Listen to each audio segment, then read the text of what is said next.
को बड़ी खबर आ गई है, सीएए के नोटिफिकेशन जारी हो गए। सीएए जो नागरिकता संशोधन कानून था उसका नोटिफिकेशन नहीं जारी हो पा रहा था, पिछले 4.5 वर्ष हो गए उस बात को।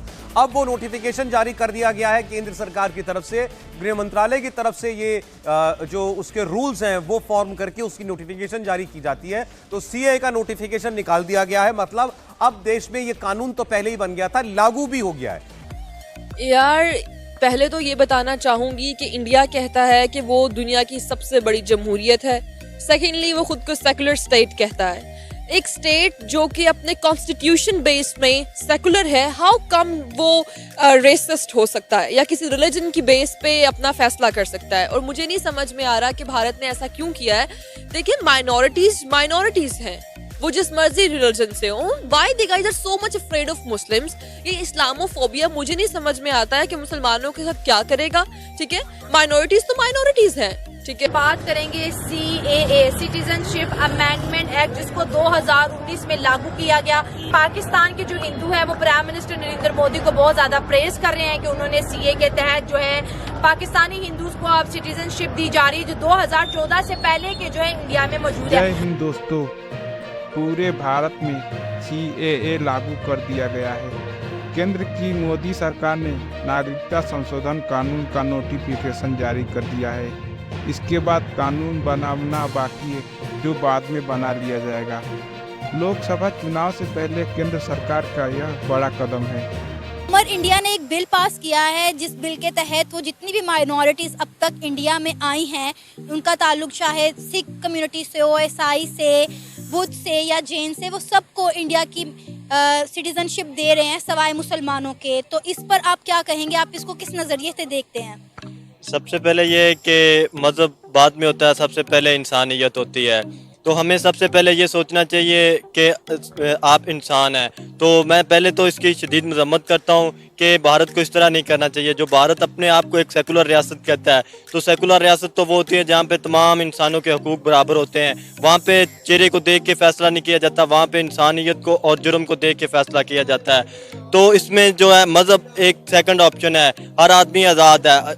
तो इसमें अगर आप आज़ादी का कहेंगे तो सेकुलर तो ये कहता है कि हर आदमी आज़ाद है। तो फिर आप एक को अपनी नेशनैलिटी दे रहे हैं तो दूसरे को नेशनैलिटी इस वजह से नहीं दे रहे कि वो उसका मज़हब और है, तो वो फिर सेकुलरिज्म नहीं होगी। वो एक इंसानियत के साथ आप एक जुल्म कर रहे हैं, ना कि आप एक कम्युनिटी के साथ नहीं कर रहे हैं, आप पूरी इंसानियत के साथ जुल्म कर रहे हैं। इसके तहत मुस्लिम समुदाय को छोड़कर 3 मुस्लिम बहुल पड़ोसी मुल्कों से आने वाले बाकी धर्मों के लोगों को नागरिकता देने का प्रावधान है।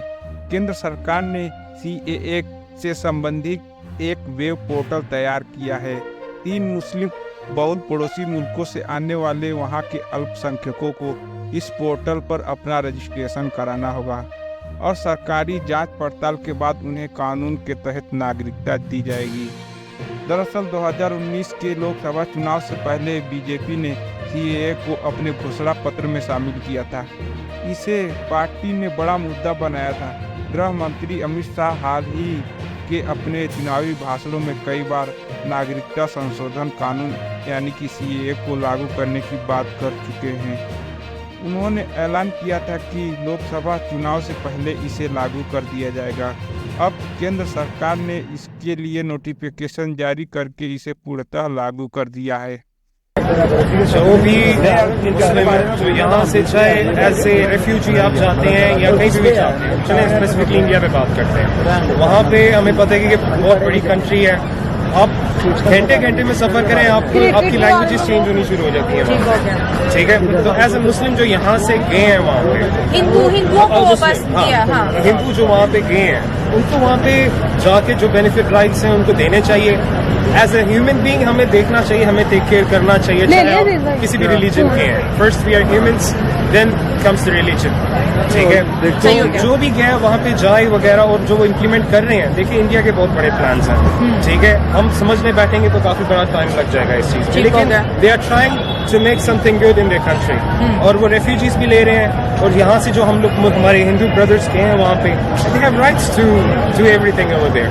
ठीक है, तो चीज़ अच्छी है, होनी चाहिए, उनके राइट्स उनको मिलने चाहिए. हर बंदा एक प्लान लेके जाता है. आप किसी भी कंट्री में जाते हो, प्लान लेके जाते हो. सही बात है. और ऑब्स्टिकल्स आती हैं. एज ए रिफ्यूजी आप किसी भी कंट्री में चले जाएं, ऑब्स्टिकल्स आती रहती हैं. तो चीज़ अच्छी है, होनी चाहिए, और अगर इम्प्लीमेंट हो जाए दैट्स अ गुड थिंग.